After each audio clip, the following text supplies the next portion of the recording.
Welcome back to Les Schwab Tire Center's Outdoor GPS. Now it's real time, sponsored by the Mill Casino. Welcome back, everyone. Now we're going to join my good friend, Mr. Nick Popov of Peel the Reel Guide Service, or Green Hands, whatever you want to call him. Nick, how you doing, man? Doing good, Owen. How are you? I'm doing great, man. It's duck season. I couldn't be any happier. Now, for yourself, you are a professional guide, if you were unaware. What are you doing right now? I know that you're not on the water, but what would you be doing if the river was, cooperating? Well, it's been a busy year. Right now, we're just finishing up our fall Chinook season.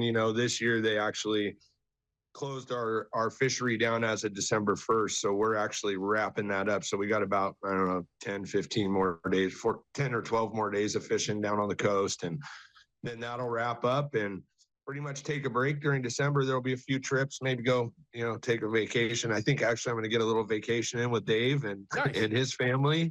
And then we'll go right into steelhead season.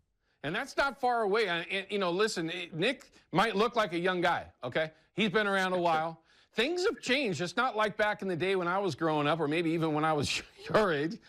November was the month that winter steelhead season really kind of kicked off, where we were super excited about that. That's not the same anymore.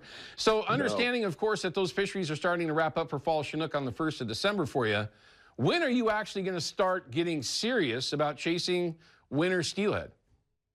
Yeah, it's funny you say that. I just had this conversation the other day. You used to be able to go down to the coast and catch a limit, one steelhead and one Chinook in November, and December, and have a limit of Chinook and steelhead. I mean, it was pretty cool, but now I do think it's better for our fishery the way it is, coming along later, we got a better strain of fish in the river, et cetera. But, I'll probably get rolling. I think I start a little later than a lot of guys, but I fish a lot of days in a row. So I'll probably start January 7th, 8th, somewhere in there, give or take. Hopefully it wasn't like last January where we got to fish one day all month, because of the rain. So January is always a tough one, whether the river's going to fish or not. And you just got to kind of book the days and go when you can. Now, that kind of leads me to a good question. When you do run into those days, now, obviously, you're professional, you've got clients, you want to make sure that you've got great conditions for them so that there's some success there. You don't want to drag them out there just for a boat ride and go 30 miles an hour down the river because there's so much water. Totally get that.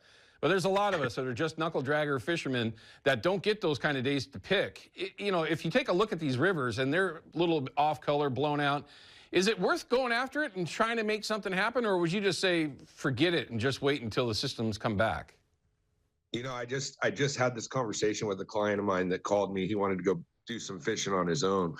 And, just because the river's big and dirty doesn't mean you can't catch fish in it. When that type of stuff happens, I always tell people I recommend going as high as you can on the river.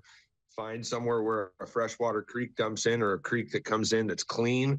And try to find a little bit of, where those creeks come into that river, there's going to be clean water in there that typically will pull those fish to that clean water side. And it'll typically pull those fish to the clean water side, and you could still be real successful in high water.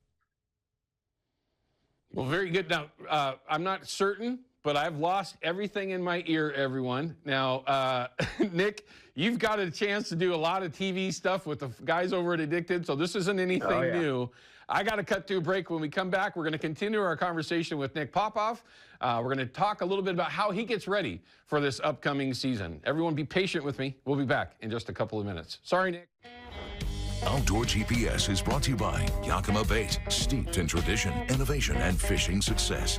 Procure Bait Sense, ruthlessly effective. And by North American Metals Incorporated, first choice for all your metal roofing and siding needs.